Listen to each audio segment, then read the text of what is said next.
भगवते वासुदेवाय नमः।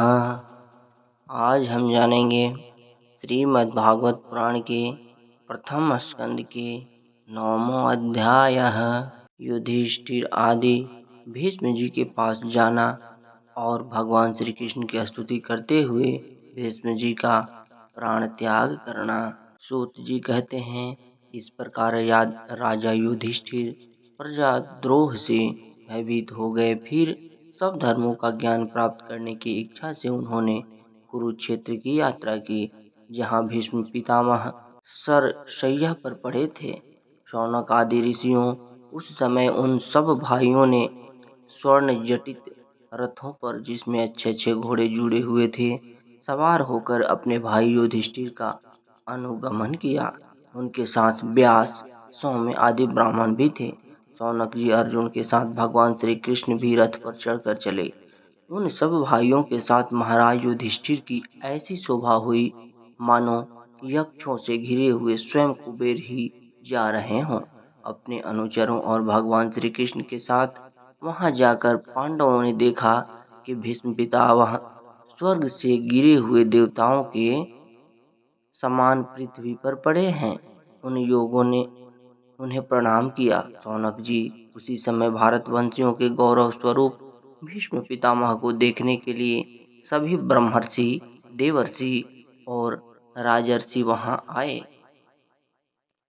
पर्वत, नारद, सौम्य, भगवान व्यास, बृहदस्व, भरद्वाज ऋषियों के साथ परशुराम जी, वशिष्ठ, इंद्रप्रमद, त्रित, गृत्समद, असित, कक्षिवाण, गौतम, अत्रि, विश्वामित्र, सुदर्शन एवं और भी सुखदेव आदि शुद्ध हृदय महात्मागण एवं शिष्यों के सहित कश्यप, अंगिरा पुत्र, बृहस्पति आदि मुनिगण भी वहां पधारे। भीष्म भीष्म पितामह धर्म और देश काल के विभाग को कहाँ किस समय क्या करना चाहिए, इस बात को जानते थे। उन्होंने उन बड़भागी ऋषियों को सम्मिलित हुआ देखकर उनका यथा योग्य सत्कार किया। वे भगवान श्री कृष्ण का प्रभाव भी जानते थे, अतः उन्होंने अपनी लीला से मनुष्य का वेश धारण करके वहां बैठे हुए तथा जगदीश्वर के स्वरूप हृदय में विराजमान भगवान श्री कृष्ण की बाहर तथा भीतर दोनों तरह पूजा की। पांडव बड़े विनय और प्रेम के साथ भीष्म पितामह के पास बैठ गए। उन्हें देखकर भीष्म पितामह की आंखें प्रेम के आंसुओं से भर गई। उन्होंने उनसे कहा, धर्मपुत्रों, हाय हाय, यह बड़े कष्ट और अन्याय की बात है कि तुम लोगों को ब्राह्मण धर्म और भगवान की आश्रित रहने पर भी इतने कष्ट के साथ जीना पड़ा, जिसके तुम कदापि योग्य नहीं थे। अतिरथी पांडु की मृत्यु के समय तुम्हारी अवस्था बहुत छोटी थी। उन दोनों तुम लोगों के लिए कुंती रानी को और साथ तुम्हें भी बार बार बहुत से कष्ट झेलने पड़े। जिस प्रकार बादल वायु के बस में रहते हैं, वैसे ही लोकपालों के सहित सारा संसार काल भगवान के अधीन है। मैं समझता हूँ कि तुम लोगों के जीवन में जो अप्रिय घटनाएं घटी हुई है, वे सब उन्हीं की लीला है। नहीं तो जहाँ साक्षात धर्मपुत्र राजा युधिष्ठिर हों, गदाधारी भीमसेन और धनुर्धारी अर्जुन रक्षा का काम कर रहे हों, गांडवी धनुष हो और स्वयं श्री कृष्ण सुहृद हों, भला वहाँ भी विपत्ति का संभावना है। ये काल स्वरूप श्री कृष्ण कब क्या करना चाहते हैं, इस बात को कभी कोई नहीं जानता। बड़े बड़े ज्ञानी भी इसे जानने की इच्छा करके मोहित हो जाते हैं। युधिष्ठिर, संसार की सब घटनाएं सुरेश्वर इच्छा के अधीन है। उसी का अनुसरण करके तुम इस अनाथ प्रजा का पालन करो, क्योंकि अब तुम ही इसके स्वामी और इसी के पालन करने में समर्थ हो। ये श्री कृष्ण साक्षात भगवान हैं। ये सबके आदि कारण और परम पुरुष नारायण हैं। अपनी माया से लोगों को मोहित करते हुए ये यदुवंशियों में छिपकर लीला कर रहे हैं। इनका प्रभाव अत्यंत गूढ़ और रहस्यमय है। युधिष्ठिर उसे भगवान शंकर, देवर्षि नारद और स्वयं भगवान कपिल ही जानते हैं, जिन्हें तुम अपना ममेरा भाई, प्रिय मित्र और सबसे बड़ा हितु मानते हो, तथा जिन्हें तुमने प्रेमवश अपना मंत्री, दूत और सारथी बनाने में संकोच नहीं किया है। वे स्वयं परमात्मा हैं। इन सर्वात्मा समदर्शी अद्वितीय अहंकार रहित निष्पाप परमात्मा में उन नीचे नीचे कार्यों के कारण कभी किसी प्रकार की विषमता नहीं होती। युधिष्ठिर, इस प्रकार सर्वत्र सम होने पर भी देखो तो सही वे अपने अनन्य प्रेमी भक्तों पर किसी प्रकार करते हैं। यही कारण है कि वे समय से जब मैं अपने प्राणों का त्याग करने जा रहा हूँ, इन भगवान श्री कृष्ण ने मुझे साक्षात दर्शन दिया है। भगवत परायण योगी पुरुष भक्ति भाव से इनमें अपना मन लगाकर और वाणी से इनके नाम का कीर्तन करते हुए शरीर का त्याग करते हैं और कामनाओं से तथा कर्म के बंधन से छूट जाते हैं। वे ही देव भगवान अपने प्रसन्न हास्य और रक्त कमल के समान अरुण नेत्रों से उल्लसित मुख वाले चतुर्भुज रूप से जिसका और लोगों का केवल ध्यान में दर्शन होता है, तब तक यही स्थित रहकर प्रतीक्षा करें जब तक मैं इस शरीर का त्याग न कर दूं। सूत जी कहते हैं, युधिष्ठिर ने उनकी यह बात सुनकर सरसैया पर सोए हुए भीष्म पितामह से बहुत से ऋषियों के समान ही नाना प्रकार के धर्मों के संबंध में अनेकों रहस्य पूछे। तब तत्ववेता भीष्म पितामह कहने वर्ण और आश्रम के अनुसार पुरुष की स्वाभाविक धर्म और वैराग्य तथा राग के कारण विभिन्न रूप से बतलाए हुए निवृत्ति और प्रवृत्ति रूप द्विविध धर्म, दान धर्म, राजधर्म, मोक्ष धर्म, स्त्री धर्म और भगवत धर्म, इन सब का अलग अलग संक्षेप और विस्तार से वर्णन किया। शौनक जी इनके साथ ही धर्म, अर्थ, काम और मोक्ष, इन चारों पुरुषार्थों का तथा इनकी प्राप्ति के साधनों का अनेक उपाख्यान और इतिहास सुनाते हुए विभागशः वर्णन किया। भीष्म पितामह इस प्रकार धर्म का वचन कर ही रहे थे कि वह उत्तरायण का समय आ पहुंचा, जिसे मृत्यु को अपने अधीन रखने वाले भगवत परायण योगी लोग चाहा करते हैं। उस समय हजारों रथियों के नेता भीष्म पितामह ने वाणी का संयम करके मन को सब ओर से हटाकर अपने सामने स्थित आदि पुरुष भगवान श्री कृष्ण में लगा दिया। भगवान श्री कृष्ण के सुंदर चतुर्भुज विग्रह पर उस समय पीताम्बर फहरा रहा था। भीष्म जी की आंखें उसी पर एकटक लग गई। उनको शास्त्रों की चोट से जो पीड़ा हो रही थी, वह तो भगवान के दर्शन मात्र से ही तुरंत दूर हो गई तथा भगवान की विशुद्ध धारणा से उनकी जो कुछ अशुभ शेष थी, वे भी नष्ट हो गए। अब शरीर छोड़ने के समय उन्होंने अपनी समस्त इंद्रियों के वृत्ति विलास को रोक दिया और बड़े प्रेम से भगवान की स्तुति की।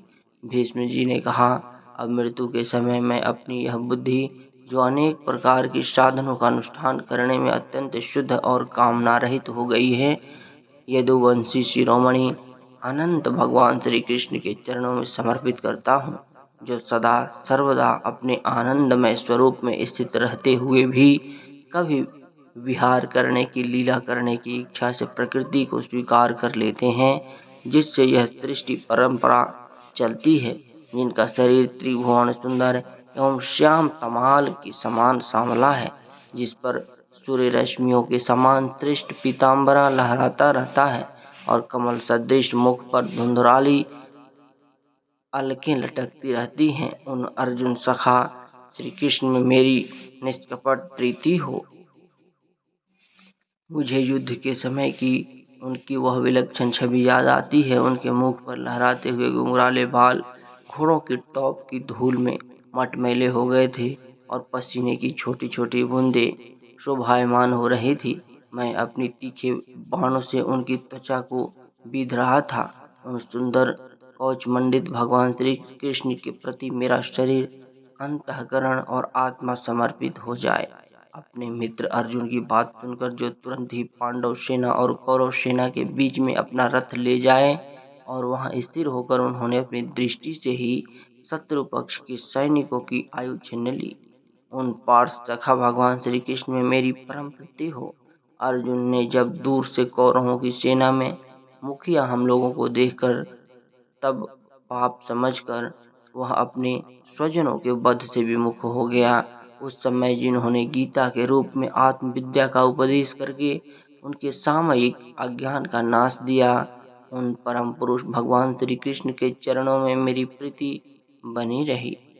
मैंने प्रतीक्षा कर ली है कि श्री कृष्ण को शस्त्र ग्रहण कराकर छोड़ूंगा। उसे सत्य ओम ऊंची करने के लिए उन्होंने अपनी शास्त्र ग्रहण न करने की प्रतीक्षा तोड़ दी। उस समय वे रथ से नीचे कूद पड़े और सिंह जैसे हाथी को मारने के लिए उस पर टूट पड़ा, वैसे ही रथ का पहिया लेकर मुझ पर झपट पड़े। उस समय वे इतने वेग से दौड़े कि उनके कंधे का दुपट्टा गिर गया और पृथ्वी कांपने लगी। मुझ आततायी ने तीखे बाण मारकर उनके शरीर का कवच तोड़ डाला था, जिससे सारा शरीर लहूलुहान हो गया था। अर्जुन के रोकने पर भी वे बलपूर्वक मुझे मारने के लिए मेरी ओर दौड़ा रहे थे। वही भगवान श्री कृष्ण जो ऐसा करते हुए भी मेरे प्रति अनुग्रह और भक्त वत्सलता से परिपूर्ण थे, मेरी एकमात्र गति हो, आश्रय हो। अर्जुन के रथ की रक्षा में सावधान जिन श्री कृष्ण के बाएं हाथ में घोड़ों की रस्सी थी और दाहिने हाथ में चाबुक, इन दोनों की शोभा में उस समय जिनकी अपूर्व छवि बन गई थी, तथा महाभारत युद्ध में मरने वाले वीर जिनकी इस छवि का दर्शन करते रहने के कारण सारूप्य मोक्ष की प्राप्त हो गए, उन्हें पार्थ सारथी भगवान श्री कृष्ण में मुझ मरणासन्न की परम प्रीति हो, जिनकी लटकीली सुंदर चाल, हाव भाव युक्त चेष्टाएं, मधुर मुस्कान और प्रेम भरी चितवन में अत्यंत सम्मानित गोपियां, रासलीला में उनके अंतर्ध्यान हो जाने पर प्रेमोन्माद से मतवाली होकर जिनकी लीलाओं का अनुसरण करने तन्मय हो गई थी, उन्हें भगवान श्री कृष्ण मेरा परम प्रेम हो। जिस समय युधिष्ठिर का राजसूय हो रहा था, मुनियों और बड़े बड़े राजाओं से भरी हुई सभा में सबसे पहले सबकी ओर से इन्हीं सबके दर्शनीय भगवान श्री कृष्ण मेरी आंखों के सामने पूजा हुई थी। वे ही सबके आत्मा प्रभु आज इस मृत्यु के समय मेरे सामने खड़े हैं। जैसे एक ही सूर्य अनेक आँखों से अनेक रूपों से देखते हैं, वैसे ही अजन्मा भगवान श्री कृष्ण अपने ही द्वारा रचित अनेक शरीरधारियों के हृदय में अनेक रूप में जान पड़ते हैं। वास्तव में तो वे एक और सबसे हृदय में विराजमान हैं ही। उन्हें इन भगवान श्री कृष्ण को मैं भेद भ्रम से रहित होकर प्राप्त हो गया हूँ। सूत जी कहते हैं, इस प्रकार भीष्म पितामह मन, वाणी और दृष्टि की वृत्तियों से आत्मस्वरूप भगवान श्री कृष्ण में अपने आप को लीन कर दिया। उनके प्राण वहीं विलीन हो गए और वे शांत हो गए।